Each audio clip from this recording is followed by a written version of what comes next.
ضروری نہیں کہ جو جواب دیتے ہیں وہ توجہ بھی دیتے ہوں۔ کچھ لوگوں کو پچھتاوا بھی نہیں ہوتا۔ ہم سوچتے رہتے ہیں کہ شاید کسی وقت انہیں احساس ہوگا اپنی زیادتی کا، اپنے رویے کا، کبھی تو اپنی بے وفائی پر ضمیر ملامت کرے گا۔ لیکن ایسا نہیں ہوتا۔ یہ پچھتاوے بھی ظرف والوں کے لیے ہوتے ہیں، ملامتیں بھی انہی کے حصے میں آتی ہیں۔ بے حس لوگوں کے پاس صرف اپنا آپ ہوتا ہے۔ جس طرح محبت دینے کے لیے وسیع القلب ہونا ضروری ہے، اسی طرح محبت سمیٹنے کے لیے بھی وسیع الظرف ہونا ضروری ہے۔ کہتے ہیں اگر وقت ہمیشہ ایک سا رہتا تو انسان کی پہچان کیسے ہوتی؟ کبھی کبھی یوں بھی ہوتا ہے کہ کوئی شخص آنکھوں کی دسترس نہیں ہوتا۔ کسی کاروبار کے بارے میں علم نہ ہو تب پیسہ ڈوب جاتا ہے، اور جب انسانوں کی پہچان نہ ہو تو انسان ڈوب جاتا ہے۔ اچھی کتابیں اور اچھے لوگ فوراً سمجھ میں نہیں آتے، انہیں سمجھنا پڑتا ہے۔ غلطی ہر انسان سے ہوتی ہے، مگر جو غلطی کر کے بہت شرمندہ ہو تو معاف کرنا پڑتا ہے، خاص طور پر کسی کی خیرخواہی کرتے ہوئے جب کسی کی نظروں میں گر جائے تو معاف کر دینا چاہیے۔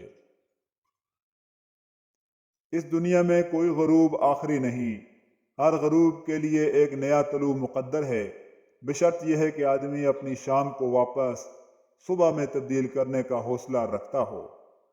ہمیشہ مخلص لوگوں سے رشتہ جوڑو، کیونکہ وہ اچھے دنوں میں سرمایہ اور برے دنوں میں محافظ ہوتے ہیں۔ رات بھر گہری نیند آنا اتنا آسان نہیں، اس کے لیے دن بھر ایمانداری سے جینا پڑتا ہے۔ اپنے رب سے اخلاص رکھنے والے کی مثال ریت پر چلنے والے کی ہے کہ چلنے کی آہٹ سنائی نہیں دیتی، لیکن قدموں کے نشان نظر آتے ہیں۔ سب سے بہتر سبق وہ ہوتا ہے جو ہم خود چوٹ کھا کر حاصل کرتے ہیں۔ کتابوں اور مشاہدوں سے انسان سیکھتا ضرور ہے۔ اپنا مقصد رب کو راضی کرنا رکھو، لوگوں کے معیار بدلتے رہتے ہیں۔ خاموشی کا ہرگز یہ مطلب نہیں لینا چاہیے کہ سامنے والا لاجواب ہے یا کمزور اور جھوٹا ہے۔ ہو سکتا ہے وہ اپنے رب کی طرف سے دیے جانے والے جواب کے انتظار میں ہو۔ جس کا جواب کوئی نہ دے، اس کا جواب اللہ تعالیٰ دیتا ہے۔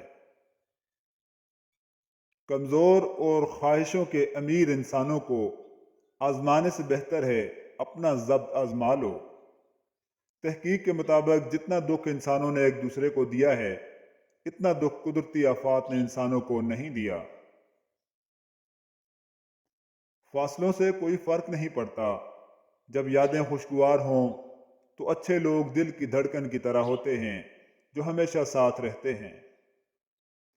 تکبر چاہے دولت کا ہو، طاقت کا، رتبے کا، یا حیثیت کا ہو، یا حسن کا ہو یا علم کا، ایک دن انسان کو رسوا کر کے ہی چھوڑتا ہے۔